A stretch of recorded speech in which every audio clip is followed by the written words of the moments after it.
শত বছরের পুরনো জগৎচন্দ্র মহাজনের প্রান্তশালা ইতিহাসের কালের সাক্ষী হয়ে এখনো দাঁড়িয়ে আছে খানপটিয়ার খানমোহনায় এই মহাজন বাড়ি। প্রায় 100 বছর আগের কথা। গ্রামগঞ্জে তখন সড়ক যোগাযোগের কোনো ব্যবস্থাই ছিল না। সঙ্গত কারণে মানুষের যাতায়াত ছিল মূলত হেঁটে।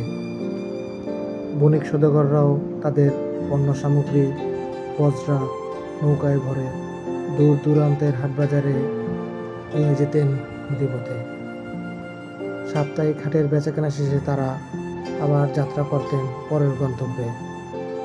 এই সময়ে আরও রাত্রি যাপনের প্রয়োজন দেখা দিত, কিন্তু এখানকার মতো হোটেল মোটেল রিসোর্ট কিংবা রেস্ট হাউসের অস্তিত্ব তখন ছিল না। তাই পথচারীদের আশ্রয়স্থল ছিল জমিদারের প্রান্তশালা। এ ধরনের শতাব্দী প্রাচীন একটি প্রান্তশালার অস্তিত্ব কোনো মতে টিকে আছে চট্টগ্রামের পটিয়া উপজেলার দক্ষিণ ভুসি ইউনিয়নের ডেঙ্গাপাড়া গ্রামে। প্রয়াত জমিদার জগৎমোহন মহাজন প্রান্তশালাটি নির্মাণ করেছিলেন। এখানকার খানমোহনা খালের পাড়ে। খালের উল্টো দিকে ছিল কিষ্টাখাটি বাজার, যেটি সপ্তাহে প্রতি সোম ও শুক্রবার জমজমাট থাকত। প্রান্তশালা নির্মাণের সময় প্রায় 4 একর আয়তনের বিশাল একটি দিঘিও খনন করা হয়।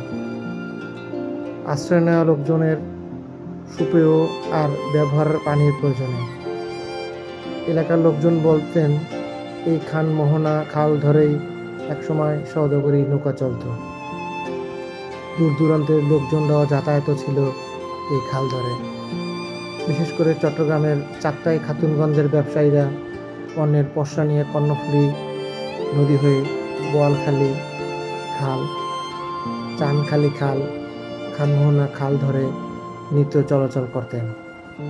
সময়ের বিবর্তনে এখন খানমোহনা খাল শুকিয়ে নালায় রূপ নিয়েছে। পাশের বাজারটিও আর বসে না। এখন মানুষ সিএনজি চালিত অটোরিকশায় চড়ে সহজেই 4 কিলোমিটার দূর পটিয়া সদরে গিয়ে নিজেদের মন মতো বাজার সদাই করতেন। সময়ের বিবর্তনে এখন প্রান্তশালার প্রয়োজনও ফুরিয়ে গেছে। তাই ইট চুরকির দোতলা টিনের চালের দালান ঘরটি কোনো মতে টিকে আছে অনাদর অবহেলায়। জমিদার জগৎমোহন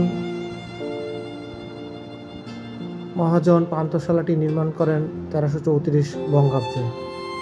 ব্রিটিশ আমল থেকেই দক্ষিণ চট্টগ্রাম এলাকার প্রতাপশালী জমিদার ছিলেন তিনি।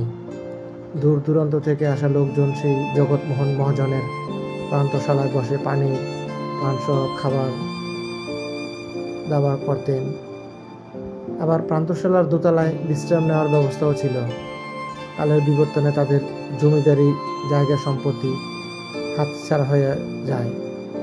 1946 সালে জগৎমোহন মহাজন মারা যান 3 পুত্র ও 2 কন্যা রেখে।